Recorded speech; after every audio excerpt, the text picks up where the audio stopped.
Sa mga dumadaan, huwag nang palampasin. Libre ang pagtingin sa kapalaran. Tignan ang kapalaran, libre lang. Ninong bata ito? Ang cute naman.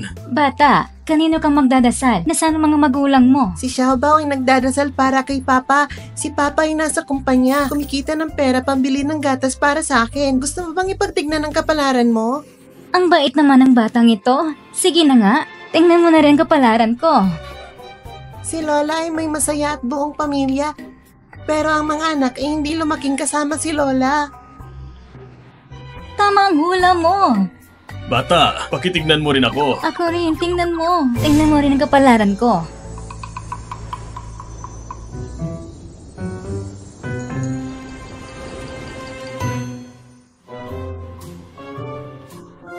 Padaan po, padaan po. Nahanap ko na. Ang cute ng mukha ng batang ito. Parang kamukha ko. Hindi kaya... Nabuksan mo ang selyo ng kasamaan. Napakawalan mo ang masamang enerhiya. Pinarusahan kitang bumaba ng bundok upang hanapin ang mga liwanag ng masamang enerhiya. Nawala ang aking kapangyarihan sa mahika. Itong katapusan ko.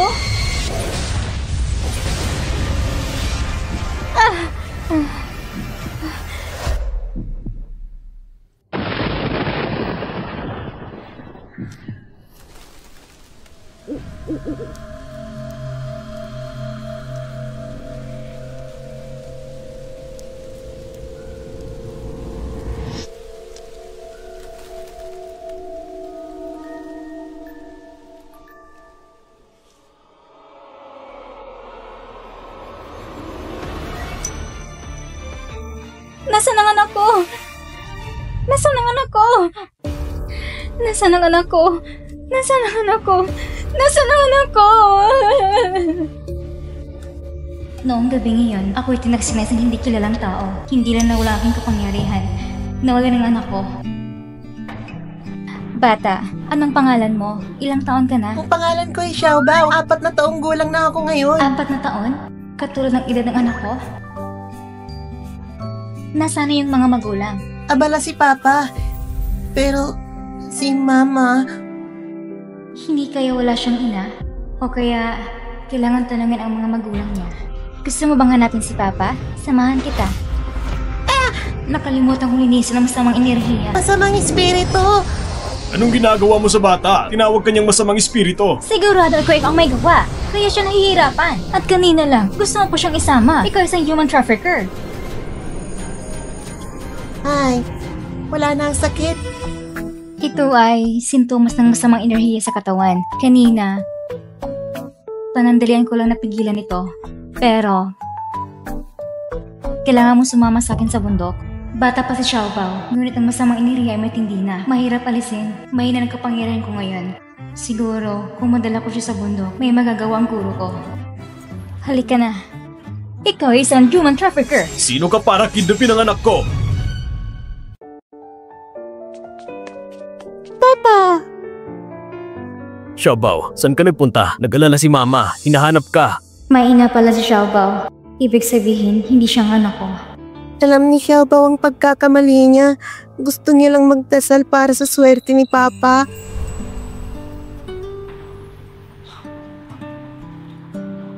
Ikaw talagang bata ka. Malakas ang kapalaran ni Papa. Pero nitong mga nakaraang araw, Nahanap ko na si Xiaobao. Mister, siya ay human trafficker. Gusto niyang agawin ang anak mo. Ikaw nga. Ikaw ang gustong dumukot sa anak ko? Hindi po. Matras ka. Papa, mabait si ate. Tinulungan niya si Xiaobao. Anak, kilala mo ang muka pero hindi ang puso. Mister, nagmumukhang maitim ang noo ninyo. Masamang pangitain yan. Ngayong araw, iwasang pumunta sa hilaga. Paninira lang yan. Manluloko talaga ang babaeng yan. Huwag mo siyang pakinggan. Mga salita ng human trafficker. Paano mo paniniwalaan yan? Kakamatay lang nanay mo kamakailan at ang anak mo, naging suwel ayon pumasok sa eskwela. Ikaw, kamakailan lang, hiro ka ng asawa mo, maanak na siya sa labas. At gusto kang hiwalayan. Ikaw? Paano mo lalaman? Sa ganitong sitwasyon, mukhang may taglay ang kapangyarihan ng dalagang ito. May taglay ng kapangyarihan at hindi lang basta nagdala ng kakampi. Papa, masakit ang ulo ko kanina. Si ate ang tumulong sa akin. Si Xiaobao may mahinang katawan, madalas sumakit ang ulo at may biglang atake sa kalagitnaan ng gabi. Nalaman niya agad ang sakit ni Xiaobao sa isang tingin lang. At ikaw naman, lahat ng bagay hindi mo kinikilingan ngayon, malamang ay nakasulubong ka ng masamang enerhiya. Ngayong araw, iwasan mong pumunta sa hilagang direksyon. Kung hindi, ikaw magdadala ng... Ikaw! Panay kababalaghan at pamahiin lang yan. Ang sitwasyon ni Xiaobao, kung gugustuhin mo lang, madali namang alamin yan. Sabi mo, may madugong kamalasan akong darating ngayon. Gusto kong makita kung kailan talaga mangyayari yon. Pero kapag nalaman kong nagsisinungaling ka, sinasabi ko sa'yo, pagsisihan mo ito. Lite, pakisuyo. Dalhin ang dalagang ito pabalik sa amin. Teka, hindi na kailangan. Kahit hindi ko anak si Xiaobao, may connection kami ng tadhana. Ate, huwag kang matakot. Hindi masamang tao si Papa. Papa, huwag mo namang sungitan si ate. Huwag kang mag-alala, Xiaobao. Kung hindi siya manloloko, hindi ko siya papahirapan. Kung ako ba isang manloloko, malalaman mo rin mamaya. Gusto ko nang makita. Anong palabas ang gagawin mo? Huwag kang tuman sa hilaga ngayon, pero pinipilit mo bang tuman sa diretsyong hilaga? Gusto mo bang mamatay? Iyon kasi ang tanging daanan papuntang opisina. At saka, kung hindi ako dadaan, paano natin malalaman kung totoo o kasinungalingan lang ang sinasabi mo? Ay, may topa ka ba? Itigil mo ang sasakyan. Itigil mo. Hindi na pwede magpatuloy. Bilisan mo. Huminto ka. Huwag kang manggulo! Bitawan mo ako! Ang haplos na to, parang pamilyar. Tama na. Lahat ng sinabi ko'y totoo. May 200 hanggang 300 metro sa unahan. Madalas magka-aksidente roon. Eh ngayon, ayos naman ang trapiko. Paano magkakaroon ng aksidente? Kung magsisinungaling ka man, gumamit ka naman ng matinong dahilan. Ang tigas talaga ng ulo mo. Papa, ate, tama na ang pag-aaway ninyo. Papa, sa palagay ko, hindi nagsisinungaling si ate. Matalas talaga si Xiaobao simula pagkabata. Pero wala naman siyang kakayahang makita ang hinaharap, hindi ba?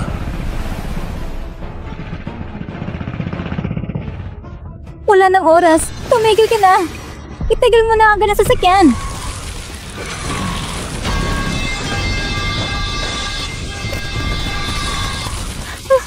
Anong ginagawa mo kay Lite?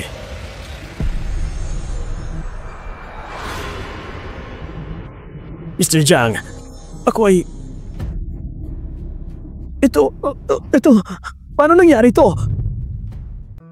Papa, buti na lang ligtas tayo. Tama lahat ng sinabi ni ate. Lahat ng sinabi ko, totoo na, di ba?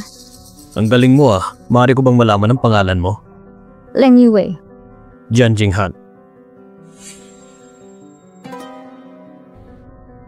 Mr. Jiang, ang panganib na nasa iyo, hindi pa rin nawawala. Anong ibig mong sabihin? Dalhin mo ko sa bahay mo. Lite. Opo.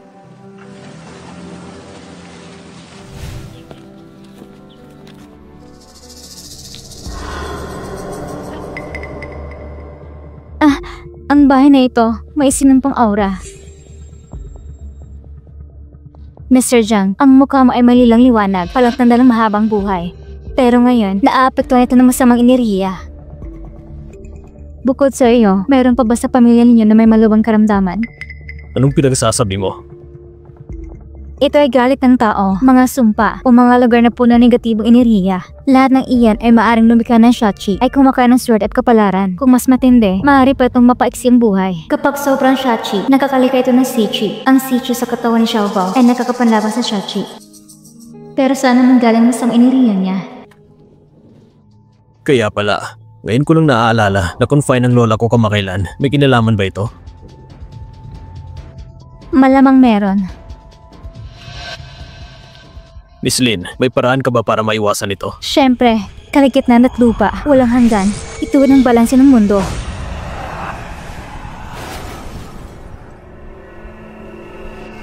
Ang galing mo ate, ang linis na ng bahay. Nakikita ito ni Xiaobao? Ayos na ngayon? Hindi pa tapos. Ang Sachi ay karerang nakakapit sa mga antigong bagay. Kailangan mahal ang pinagmula ng problema. Ngayon na nabanggit mo, Mr. Jiang, kamakailan lang ay binilhan mo ang matanda ng isang antigong florera. Baka may kaugnayan ito.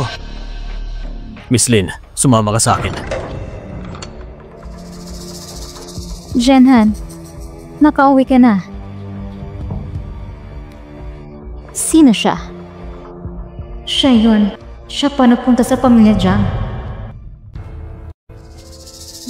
Mama? Zhenhan, bakit ka nag-uwi ng babae? Sino ba siya? Yu Yin, wala kang karapatang manghimasok sa buhay ko. Isa ka lang sa mga ina ni Xiaobao at yun lang. Itong si Jiang Zhenhan, talagang malamig ang puso. Nagdadala pa ng babae sa harap ko? Zhenhan, hindi mo ba ako nire-respeto? Hindi ko naman sinabing wala kang halaga. Huwag ka nang magalit. Si Miss Lin ay dalubhasa na iniyayahan ni Mr. Jiang para mataboy ang mga malas. Magtaboy ng malas? Paano magkakaroon ka na sa lumang bahay na ito? Tingnan mo siya, mukhang bata pa. Anong karapan niyang tawaging master?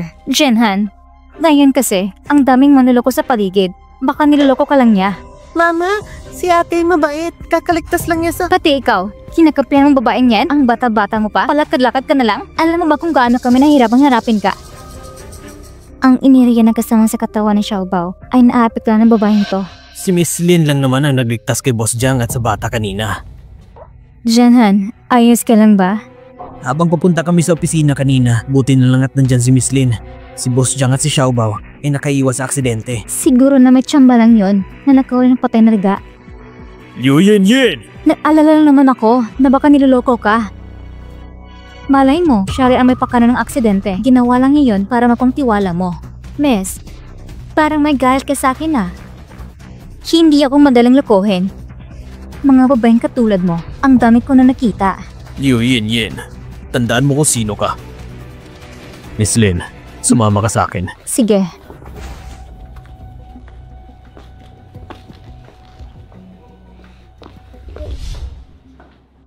Lite, dalhin mo si Young Master para magpahinga. Opo.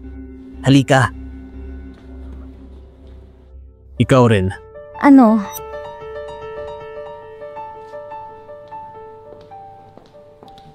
Miss Lin.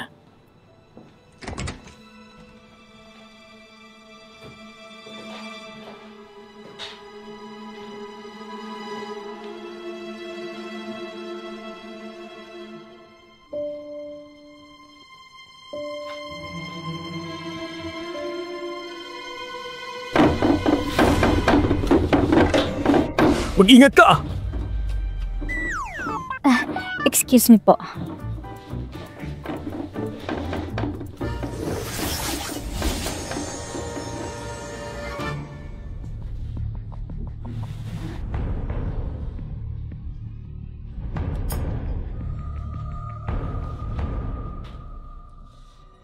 Mukhang itong pinagmula ng problema. Nang binili namin ito, wala namang ganito noon. Sinong may gustong malakit kay Lola? Nako, tumakas na ang malas.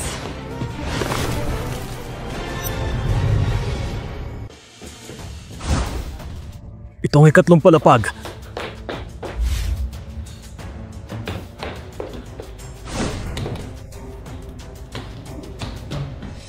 Nago, yan ang kwarto ni Xiaobao.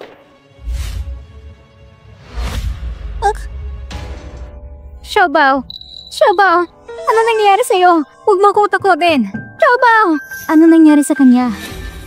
Pagpasok mo, bigla siya nawalan ng malay. Anong ginawa mo kay Xiaobao? Mag-ingat ka!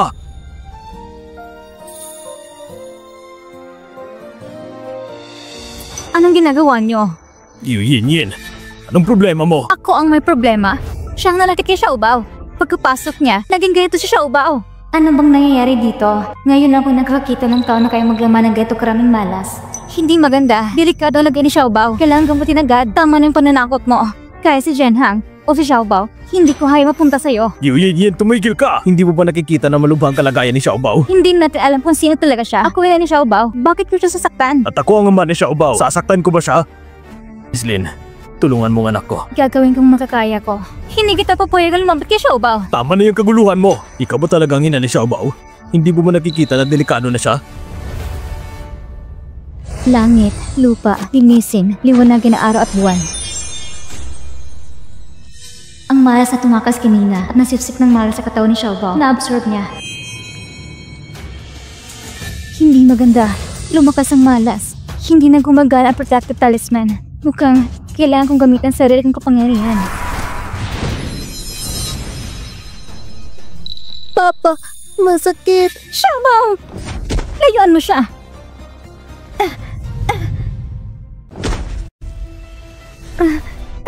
Ayos ka lang ba? Yun, humingi ka ng tawad. Bakit ako hihingi ng tawad? Masamang intensyon niya.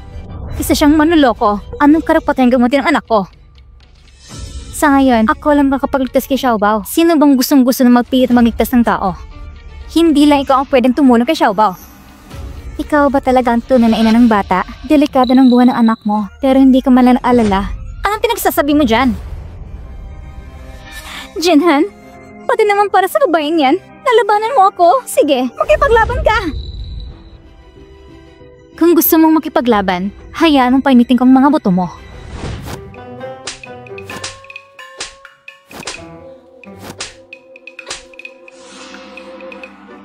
Isa kang mangkukulam! Anong ginagawa mo sa akin? Layuan mo ako. Xiaobao, huwag kang matakot. Nandito na si Papa. Jinhan, nakita mo rin diba pagkatapos ng mga galaw niya kanina? Lalong lumala si Xiaobao. Gusto niya talaga saktan si Xiaobao. Miss Lin, patawad na saktan ka. Pero si Xiaobao. Jinhan, hanggang ngayon, naniniwala ko pa rin sa kanya. Hindi ko rin maintindihan. Pero na makita kong si Xiaobao na ganyan, masakit sa dibdib ko. Hayaan mong subukan ko ulit.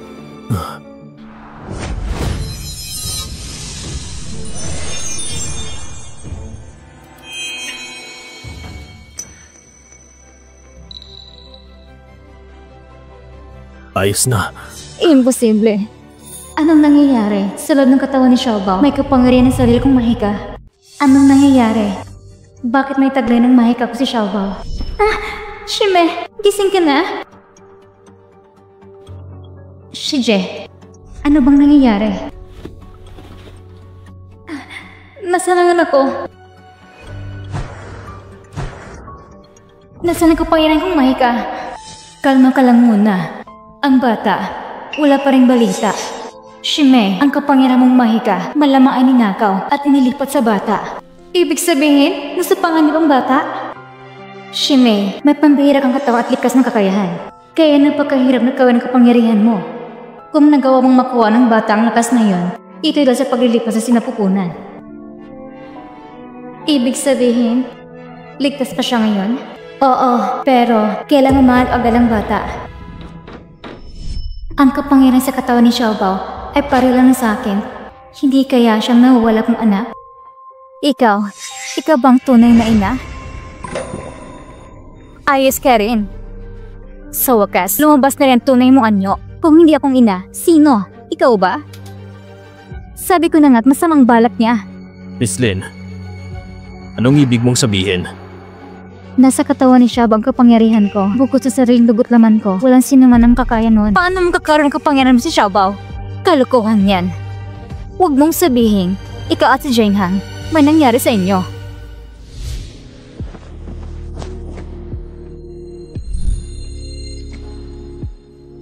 Ang lalaki ng gabi ngayon, siya ba yun?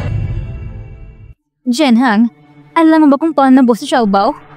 Noong gabing iyon, Jinhan, pagkatapos ng gabi ngayon, nagkaroon tayo ng anak, walang duda roon. Pagdating ng babaeng ito, gusto agad niya agawin si Xiaobao. Malinaw na ikaw ang pakay niya. Magulo ang iniriyan ni Yen Yen. Tila may kinatago siya. Sa loob ng Xiaobao, may dalawang magkaibang kapangyarihan na naglalaban. Hindi ko masabi kung anak ko nga siya. Ngunit, sigurado ka bang anak mo si Xiaobao? Jinhan! 4 na taon na nakalipas nang agawin ng anak ko, namanan niya mula sa akin ang kapangyarihang mahika mula sa sinapupunan na nasa katawan ni Xiaobao nang lalaman ng katotohanan. Ang lahat ng yan, puro sabi-sabi mo lang. Paano ka naging sigurado? Miss Lin, taos puso akong nagpapasalamat sa iyo na iligtas mo si Xiaobao. Ngunit may mga bagay na hindi mo pwedeng basta-basta sabihin. Jinhan, hindi mo pa rin ba naintindihan? Ang habo niya ikaw at ang buong pamilya dyan. Totoo man o hindi, malalaman kapag sinusuri. Sino pa para suriin siya? Pasensya na. Anong ibig mong sabihin? Masamang tao, lumayo ka Xiaobao.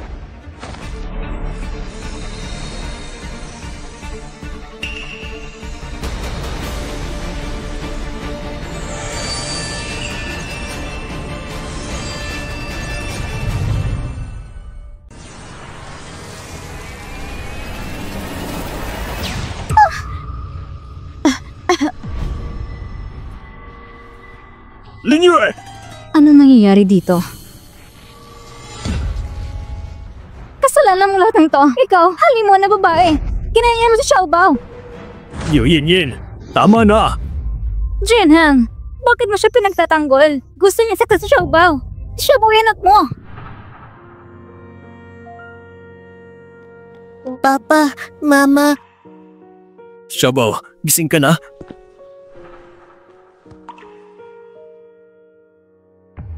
Jinhang, hindi mo ba siya paparusahan? Lumayas ka. Ayoko na makita ka pa. Ang lakas ng kapangyarihan sa katawan ni Xiaobao. Ikaw pareho ng akin. Ibig sabihin, hindi siyang anak ko. Sandali lang! Sinaktan ng Xiaobao. Tapos basta ka nalang aalis, hindi ka man lang luluhod para humingi ng tawad. Yu Yin! Tigilan mo na yan! Ako ang naligtas kay Xiaobao. Ikaw bang masusunod kung totoo yon? Kung hindi ka pumasok bigla, hindi sana nangyari to kay Xiaobao. Kung hindi ka nakialam, hindi sana nabaliwalang plano ko. Sa ilang araw na lang, mamamatay ng matandang babae. Sira ang ulo mo. Ayaw kong makipagtalo sa'yo. Ikaw! Hello?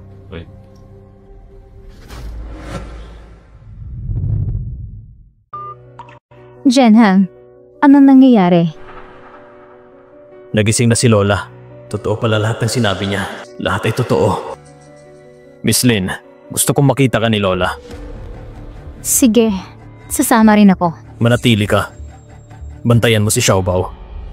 Papa, wag ka mag-alala. Puntahan mo si great-grandma. Si Xiaobao ay magiging mabait habang wala ka.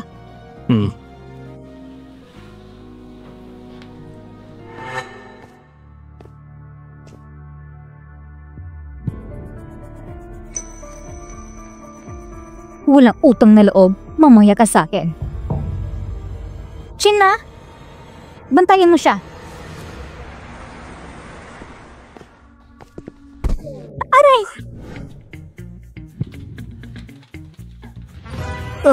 Pasensya na! Pasensya na! Hindi ko napansing may tao pala dito. Anong ibig sabihin nito? Yakap agad? Hindi ah. Ang weird naman, bakit ang bilis ng tibok ng puso ko? Huwag naman sana, baka nagka-inner demon ako.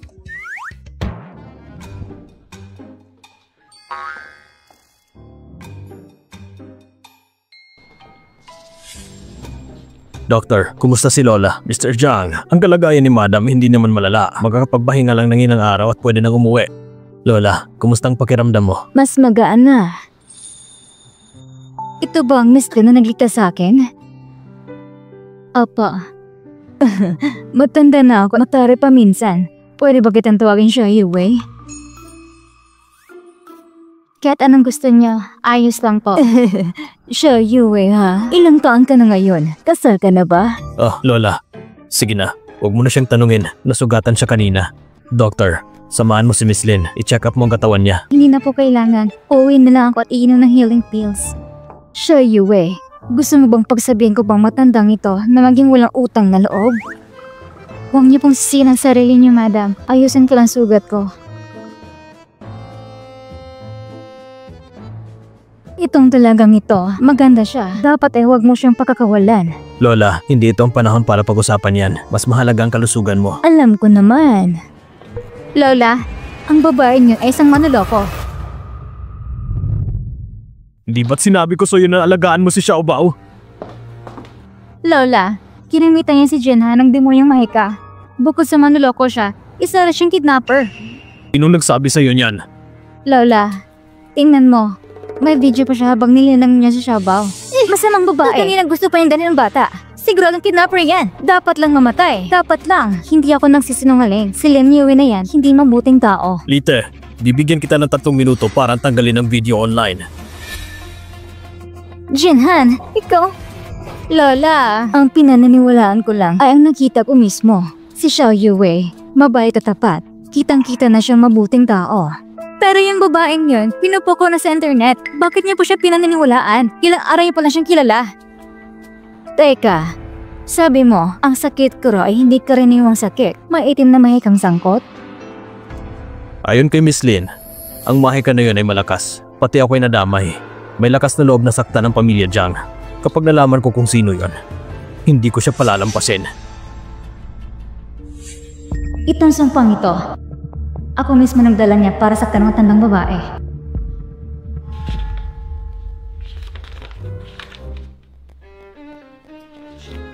Miss Lin, ang sugat mo ay malala. Kailangan mong ma-confine sa ospital. Sa ganitong antas ng pinsala, kailangan talaga na magamutan. Ang doktor na to, mababang antas. Sandali. May masama aura sa ospital na ito. Ang Shashi ay kumakapit sa patay na bagay. Pero ang Shishi ay isang mas malakas na anyo ng Shashi. Mas gusto nitong maniran sa loob ng tao. Kaya ay negatibo enerhiya ng puso. Karaniwan, hindi ito madaling lumabas. Maliban na lang kung... Salamat sa inyo, Doctor. Walang anuman. Anong ginagawa niyo? Siya yun! Siya yung babaeng gustong dukutin ng batang anak ng mayaman! Kakabalang yung dukutin ang tao sa ospital ngayon. Dapat agad natin ito i-report sa pulis. Kayong dalawa, habang maayos pa pakikitungo ko, umalis na kayo. Hoy mga tao! May human trafficker dito sa ospital! Ang dudukot na naman siya ng tao! Huwag kang mag-video. Tigilan niyo yan. Dapat agad tayong tumawag sa pulis. Uy mga tao! Halina tignan ninyo! May human trafficker dito sa ospital! Nangunguha ng tao! Hello? Hello? 911 ba ito? May isang tao dito sa ospital na sangkot sa bintana ng organo. Ako nang bahala dito. Batay sa ginawa niyong dalawa kanina, may magpapaubaya na dalhin dito sa batas. Ang babae niya ay gustong dukutin ang anak mo. Bakit mo siya pinagtatanggol? Inilantad ko lang naman siya para matanggal ang salot sa lipunan. Sino nagsabing human trafficker siya? Pero lumabas na sa internet ang video ng pagdudukot. Huwag kang magpaloko. Sa internet? Bakit hindi ko nakita? Tingnan mo! Tingnan mo! Wala naman dito. Bakit nawala? Tingnan mo ng maigi. Sinasabi pa ng internet na napapansin ka lang at naninira ng mabubuting tao. Pasensya na. Tatawa talaga. Isa lang itong malaking pagkakamali. Ang lahat ng ginawa niyo kanina ay naitala na sa internet. Pasensya na. Kasalanan namin ang lahat. Patawad. Patawad. Umalis na kayo. Patawarin niyo po kami.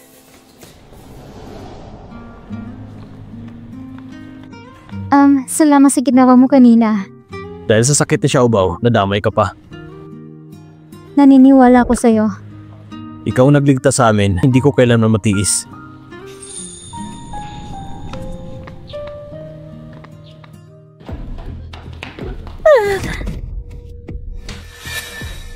Mr. Jiang, si Ate Zhang po ang tagalinis ng kwarto ng matandang ginang. Inamin niyo po na siya ang naglagay. Mr. Jiang, ako po kayo. Bakit mo gustong saktan si Lola? Hindi ko po ginawa.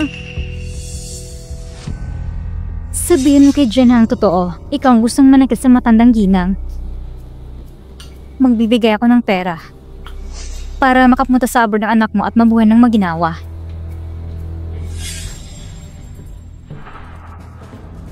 Nilagan ko sa matandang ginang ng ilang dekada na. Kung wala kong naiambag, may mga sakripisyo naman ako. Pero kayong pamilya Jiang, hindi niyo man pinayagan na ako magtrabaho sa Jiang Group. Wala kayong utang na loob. Dahil lang dyan, gusto mong patayin si Lola? Kayo ang mga Jiang, hindi man tumanan ng utang na loob. Ang anak mo'y lumaki sa pagnanako at paglilin lang. Hindi man lang nakatapos ng vocational school. Kala mo charity ang kumpanya namin? Mr. Jiang, ano pong dapat gawin? Dalhin mo siya sa pulis. Matagal ako nagtrabaho para sa pamilya Jiang. Hindi niyo ko dapat tratuhin ng ganito.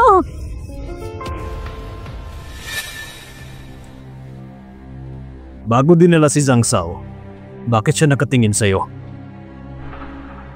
Siguro gusto niya kong pakiusapan.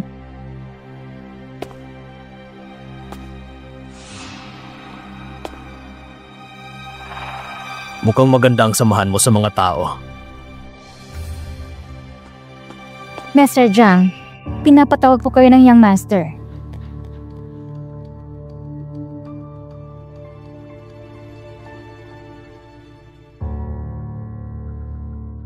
Xiaobao. Papa! Xiaobao, sabi ni Yaya Shen, hinahanap mo na ako. Nagustuhan ko si ate na nagligtas sa atin at gusto ko siyang bisitahin doon sa ospital. Gustong gusto siya ni Xiaobao. Pag nakita siya ni Xiaobao, siguradong matutuwa siya. Sige, pagbihis ka na, sasamahan ka ni Papa sa ospital. Yay! Ang bait mo talaga, Papa! Araw-araw ang daming taong pumapasok at lumalabas sa ospital na to. Hindi ko alam kung nandun pa rin yung malas na sinaniban ng masamang spirito. Dahil sa inyo, namatay ang mag-ina ko. Kaya ang dapat mamatay, sabi nga nila. Huwag niyo akong pigilan! Umalis kayong lahat! Ang asawa at anak ko, dalawang buhay ang nawala. Gusto ko kayong mamatay! Gusto ko kayong mamatay! Kumalma ka lang. Kung may sasabihin ka, aayusin natin. Aayusin? Nang dinala ko sila rito, buhay pa sila. Paglingon ko, bangkay na lang ang naiwan. Nakakaawa. Yung anak kong hindi pa ipinahanak. Buntis ng 9 na buwan ng asawa mo. Pinapagawa mo pa rin siya ng mabigat. Nadulas siya, pero hindi mo agad dinala sa ospital para matignan. Nang nakita mong malala na, saka mo lang dinala dito. Hindi ba't ikaw ang nagpabaya? Tigilan mo na ang pagsisisi sa iba. Kayong mga inutil na doktor. Kasalanan niyo to lahat. Papatayin ko kayo. Papatayin ko kayong lahat.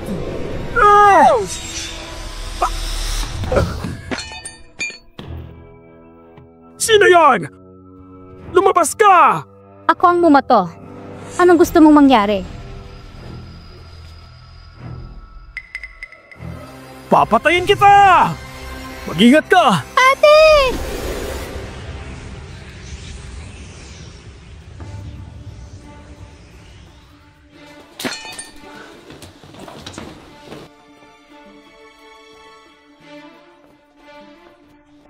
Ayos ka lang ba?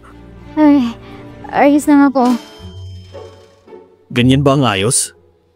Nagpapanggap ka lang, ate. Ako, parang natama ng sugat ko. Doktor, nasaktan ng ate ko. Salamat sa iyong tulong, miss. Dadalhin na namin ang suspect. Halika na! Salamat sa pagsagip, miss. Handang sagutin ng ospital ang lahat ng iyong gamutan. Sumama pa kayo sa akin. Hindi na siguro kailangan. Hindi naman malalang sugat ko.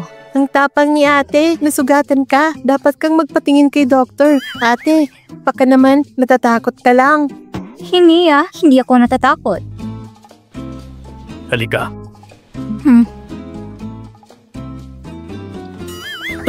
Papa, ang kulit ni ate, ano? Ikaw talaga, ang kulit mo.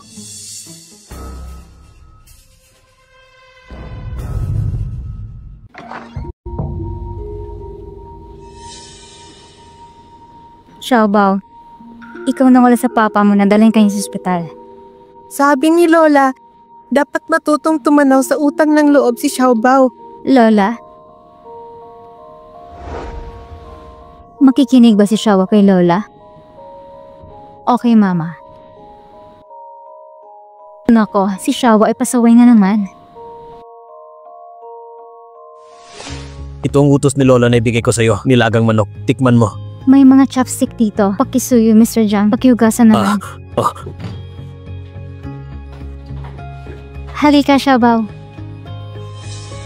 Bakit parang malungkot si Xiaobao? Anong nangyari? Sabihin mo sa akin. Hindi malungkot si Xiaobao.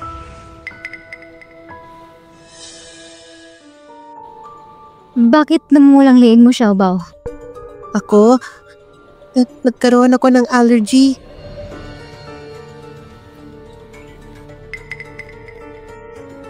Yung mga pula sa balat, mukhang tusok ng karayom. Sino may gawa nito? Si Xiaobao lang po. Di ko po sinasadya. Xiaobao, ilang beses ko na ba sinasabi sa'yo? Hindi ka talaga nakikinig? Bakit ang tigas ng ulo mo? Tumingin ka sa akin!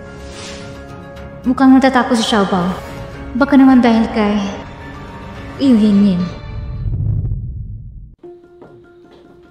Ano nangyari kay Xiaobao? May napuntang alikabok sa mata ko. Ang sakit. Tingnan ko nga. Si Xiaobao ay isang tunay na lalaki. Ang tunay na lalaki ay hindi umiiyak. Papa, ate, nagkakuryente ba kayo?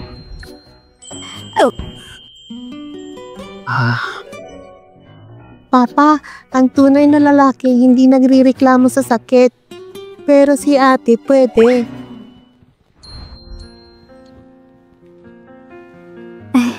Hindi ba't si Lola Jen nagluto ng saba para sa akin? Gusto ko sana matikman ang luto ni Lola. Kung si ate na lang sanang naging mama ko, ang saya siguro. Ay, sa wakas, nakalabas na sa ospital. Ate, niyaya ka ni Papa na kumain. Sa wakas, nakalabas ka na. Si Lola ay nagyayang kumain bilang pasasalamat sa pagligtas mo. Ikaw, niligtas rin naman kita. Siyempre, naaalala ko yon. Kung may kailangan ka, kahit bituin sa langit, kukunin ko yun para sa'yo. Papa, ang cheesy mo naman. Tungkol sa pananakit kay Xiaobao, kapag may pagkakataon, mas mabuting sabihin sa pamilya Jiang. Xia Yuwei, dahil sa'yo, ang pamilya naming Jiang ay nakaiwas sa kapahamakan. Ako, bilang katawan ng aming pamilya, lubos ang aking pasasalamat. Sa ilang araw na lang, magdiriw ako ng 80 kaarawan ko. Sana'y mapagbigyan mo kami na dumalo ka. Huwag kayong mag-alala, Gina, pupunta ako. Ang tawagin akong Gina ay masyadong formal. Ako itong matandang babae. Matanda na. Ang pinagsisiyan ko lang ay wala akong apo na babae. Kaya naman, tawagin mo lang akong Lola. Lola Jiang. Hey! Uy, kumain ka pa. Salamat po. Si ate ang dakilang bayani ni Xiaobao. Oo nga, Miss Ling. Ikaw ang tagapagligtas ng aming pamilya. Pero nitong mga araw, parang may kakaiba kay Xiaobao. Parang palagi siyang malungkot. May nangyari ba sa paaralan? Wala naman. Ayos na si Xiaobao. Maayos siya sa eskwelahan. Xiaobao, kung sakaling may mangyaring masama sa'yo sa school, sabihin mo agad kay Papa, ha? Lu Yinyin, kung may nangyari man kay Xiaobao, hindi mo pwedeng itago ito. Wala naman. Maayos si Xiaobao.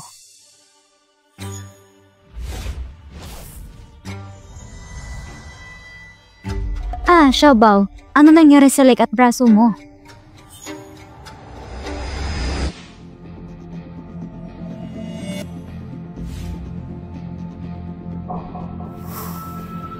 Ano nangyari dito? Liu Yinyin, ano ba to? Hindi ko rin alam. Siguro, nung naglalaro siya sa school, na-aksidente lang. Hindi sinasadya ni Xiaobao yan. Ganun ba? Akala ko pa naman. Tinusok siya ng karayong.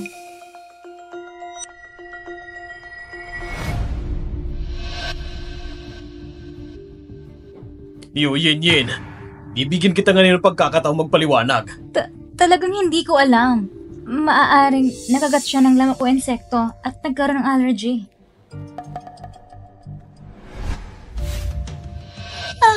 Tama si Mama. Kung talagang allergic si Xiaobao, bakit hindi ko alam? Liu Yinyin, kailangan mong bigyan ng maayos na paliwanag. Lola, Jinhan, tutuklasin ko pong totoo. Hihintayin ko yan. Xiaoyue, mukhang gusto ka talaga ni Xiaobao. Pwede mo ba siyang samahan ng madalas? Oo naman, gusto ko rin si Xiaobao. Mabuti. Pwede ba kitang hilingin na maging guro ni Xiaobao? Turuan mo siya ng kaunting depensa sa sarili. Isang karangalan para sa akin. Hindi pwede. Hindi niya kailangan ng turo niya. Desidido na ako. Lin Yuwei, hindi ko hayan agawin si Xiaobao. Nahanap na ni Lin Yu si Xiaobao. Kailangan kong tulong mo.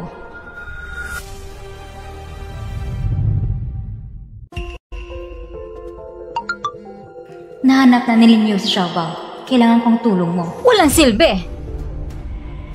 Li Yuwei, dahil humahadlang ka, huwag mo kong sisihin kung kakalimutan kong ating samahan.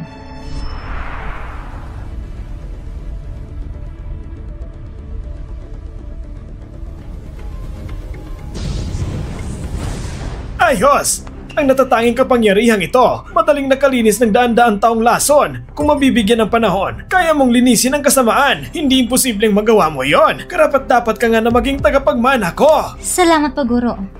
Nauna akong pumasok bilang alagad kay Lin Yue. Ako dapat ang unang piniling tagapagmana ng sekta. Bakit si Lin Yue ang siya nakalika ng bagong kapangyarihan? At ako ay naiwan na gumamit ng pinakalumang mga orasyon. Hindi ito makatarungan. Bakit kahit ikaw ang unang tinuruan ng guro, hindi ikaw ang pinagkakatiwalaan? Bakit si Lin Yue ang pwedeng maging tagapagmana ni Pinunong Wang? Kalagyan mo aking selyo at pagkalooban kita ng mas makapangyarihang puwersa. Ang posisyon ng pinuno ng sekta, isang bagay lang yan na madaling makamit. Ano ba itong ginagawa ko?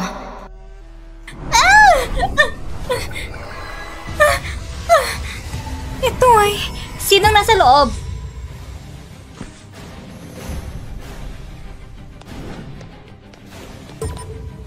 Kakaiba. Parang may narinig akong ingay. Nako, nagkatagas ang sama ni Ria. Nagkulong naman ako para magsanik gamit ang masamang enerhiya. Pero si Master, kahit si Lin Yue ang nagpakawala ng enerhiya, siya tinanggas at pagkatagapagmana. Pinarusahan lang siyang bumaba ng bunok para kolektahan ito, hindi patas.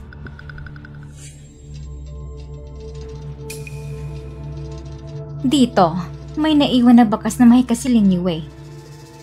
Tingnan natin sa loob. Sabi ko na nga ba, akong kasama ni Mr. Jiang ng gabing iyon. Bakit ayaw mong maniwala? Naglilinis ng suit si Mr. Jiang. Posibleng lumitaw ka sa harap niya noon. Pero sabi ni Mr. Jiang, ang babaeng yon, tila hindi raw ikaw. Sa totoo lang, kayong mga Jiang, ayaw niyong managot. Nung gabing iyon, pinilit lang ako ni Jiang Zhenhang at iyon ang una kong beses. Paumanhin, ang pag-check ng CCTV ay para lang masiguro ang lahat. Anong gagawin ko? Baka natuktasan na nila na ang babae ngayon ay yung balo na marunong magmahika. Sandali. Anong sinasabi mo? Lin Yue, pinura kong CCTV para mawalan ka ng koneksyon. At inaga ko pa ang kalahati mong kapangyarihan. Akala ko noon, wala ka ng lakas para makipag-agawan sa akin. Pero hindi ko akalain, matatagpuan mo ang batang iyon. Ang kapangyarihan nasa katawan ng batang iyon, tangi ang aking masamang enerhiya lang ang kayang sumipsip at umangkin doon. Ikaw, kailanman, ay hindi mo na maibababalik ang kapangyarihan mo. Mr. Jiang, nagpadala na ako ng tao para mag-imbestiga tungkol sa nangyari nung gabing yon. 5 taon nang nakalipas. Ang pakitungo ni Liu Yanyan kay Xiaobao, hindi talaga gaya ng isang ina. Pinaghihinalaan niyo ba na ang babae nung gabing yon ay hindi talaga si Miss Liu? Pero sa CCTV, ay malinaw na nagpapakitang siya lamang ang pumasok at tumabas sa room ninyo. Sa panahon ngayong makabago ang teknolohiya, walang imposible. Malapit ang karawan ni Lola Jiang. Hindi ko alam kung anong regalo ang magustuhan ng matanda. Mabuti pong tanungin ko si Jiang Zhenhang. Ay miss, wala po kayong appointment. Hindi kayo maaaring pumasok. Appointment? Ano ang appointment? Ang malaking kumpanya ng Jiang Group, hindi basta-basta pwedeng pasukin. Kung ganon, tulungan mo ako magpa-appoint kay Zhenhang. Mr. Jiang, akala mo ba pwedeng makita ang Mr. Jiang kung gusto mo lang? Bago pa ako tumawag ng security, umalis ka na lang. Anong nangyayari dito? Bakit ka nandito? Miss Liu, bakit ka nandito? Dala ko lang pagkain para kay Zhenhang. Bakit siya nandito? Gusto ng babaeng ito makausap si Ginoong Jiang. Miss Liu, kilala mo ba siya? Isa na namang itong babaeng gustong kumapit kay Zhenhang. Isang manluloko. Liu Yanyan, ano naman pinagsasabi mo? Gusto niya ng gulo. Bakit hindi mo siya pinigilan? Security? May nanggugulo rito. Teka! Huwag kayong kumilos. Teka! Huwag kayong kumilos. Seryoso kung gusto kong makita si Mr. Jiang. May kailangan akong sabihin sa kanya. Kaya, pwede ba niya akong payagang makita siya? Busy si Zhenhang sa maraming gawain. Wala siyang oras sa isang manluloko kagaya mo. Palagi mo kong tinatawag na manluloko. Niloloko ba kita? Sabi mo nga, gusto mong lilangin ang buong Jiang family. Huwag mong akalain na hindi ko alam. Oh, ang laki naman ng kakayahan ko. Miss Liu, anong nangyayari dito? Ang babaeng manluloko na ito, walang appointment. pero gusto pang makausap si Mr. Jiang. Sino bang akala mo ang mahalagang oras ni Mr. Jiang? Ba't mo akalang pwede mo okyupahin? Kulang pa ang overtime at stress sa proyekto namin. Pero itong babaeng manluloko, gusto pang manggulo sa kumpanya. Nakakainis! Tama, sino ba namang hindi alam na may anak si Miss Lu kay Mr. Jiang? Security, huliin niyo siya agad! Huwag hayaan sira ng basura nito ang imahe ng Jiang Group. Bilisan mo! Huwag mo kaming piliting kumilos! Talagang walang pinipilang masamang enerhiya. Ayaw mong sumama sa amin? Bakit hindi ako makagalaw? Pakawalan mo ako! Anong balak mo ulit, Miss Lu? Huwag kang matakot. Marami kaming tao dito. Siya, hindi kanyang masasaktan. Ito ang unang beses ko natatanggapin ang pagsubok na ganito. Bibigyan kita ng leksyon! So good!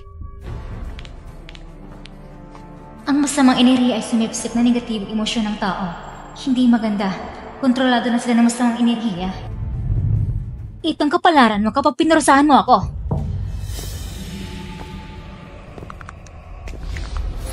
Langit at lupa, walang hangganan, masamang enerhiya, maglaho ka!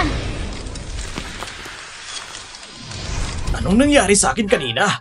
Naposes ba ako? Ako rin, gusto ko talagang sapalin siya kanina. Gagong bruha, anong ginawa mo sa kanila? Huwag kang mag-alala, tinulungan ko na sila mag-relax. Nung sinabi niya yon, parang gumanang loob ko at mas kumalma ako. Talagang may kailangan akong sabihin kay Mr. Jiang. Kaya, sino sa inyo ang pwede magpaalam sa kanya? Ito. Hinahalang mo si Mr. Jiang? Ano bang pwedeng dahilan mo? Parang gusto mong mag-imbento ng kasinungalingan para linlangin siya. Palabasin siya! Hindi niyo ba narinig ang sinasabi ko? Miss Lu, narinig mo ba? Hindi ka welcome dito sa Jiang Group. Kung hindi ka aalis, tatawa ko ng pulis. Bakit maraming taong nakapaligid? Anong nangyayari dito? Mr. Jiang, Bakit nandito si Miss Lin? May kailangan ka ba? dumating ako kasi... Mr. Jiang, nagpumilis yung makapasok. Ginamit pa niya mga kapangyarihan para manggulo dito. Anong ginagawa mo? Ano kaya ang kaya niyang gawin? Siyempre, ginagamit ang takot para mangapi. Mr. Jiang, hindi siya nagpa-appoint, pero gusto kanyang makita. Sinunod ko lang ang proseso ng kumpanya na dapat magpa-appoint muna siya. Tama ba? Opo, Mr. Jiang. Ganun ba? Walang nangyaring nakakasira sa imahe ng kumpanya. Ikaw ang front desk ng Jiang Group. Panatilihin mong magandang imahe ng kumpanya. Yan ang trabaho mo. Pero kung gusto mo talagang tagasunod ni Liu Yinyin, ihain mo na ang resignation letter mo. Mr. Jiang, hindi ko sinasadya. Bigyan mo pa ko ng isang pagkakataon. Pakiusap, tulungan mo kong magsalita. Hindi ko pwedeng mawalang trabahong ito. Mr. Jiang, baka naman... Liu Yinyin! Tigilan mo yan. Lite. Opo. Pakiusap. Mukhang walang masyadong halaga si Miss Lu sa puso ni Mr. Jiang. Mas mabigat pa si Miss Lin. At kayo naman, Mr. Jiang, hindi namin alam kanina kung anong nangyari. Bigla na lang kaming nawala sa kontrol namin. Kontrolado lang sila ng masamang enerhiya. Oo, tama. Lahat ng narito, aayusin natin ang bawas sa bonus ngayong buwan. Jiang Zhenhan, sobrang paborito mo talaga. Bakit si Lin Yue ang palaging napapapakinggan?